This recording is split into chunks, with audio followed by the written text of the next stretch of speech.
Karun Chandok évoque Lewis Hamilton. Alors, une période critique selon lui. Tout ça commence à devenir un peu critique. Nous entrons maintenant dans le deuxième tiers de la saison. Il ne trouve pas le rythme, il ne trouve pas la consistance, où semaine après semaine, il est en harmonie avec la voiture. À Imola, il était médiocre en qualif, et soudain la voiture était brillante en course. Et à Monaco, il n'était pas vraiment là. Il était nettement derrière Charles tout du long. C'est vrai, il s'est endormi à Monaco, Lewis. En même temps, il n'avait pas grand-chose à jouer. Je pense que sa pénalité lui a foutu un coup au moral aussi à Monaco.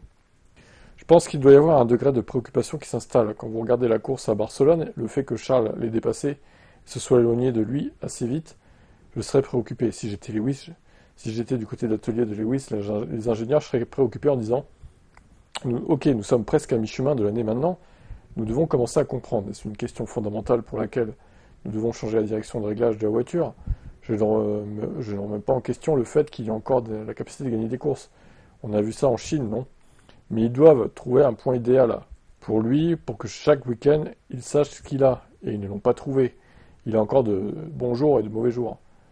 Trop de fluctuations sont trop importantes. En fait, le sprint de Chine, ouais, je pense qu'il a été aidé par le fait que les gens n'ont pas trouvé les bons réglages du premier coup.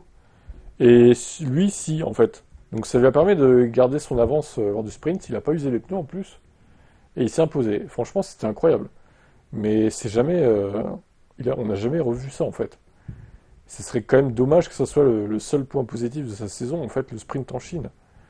Franchement, c'est un peu blasant, quoi. On espère qu'il va progresser, hein, bien sûr. Peut-être dès le Canada, il va rebondir.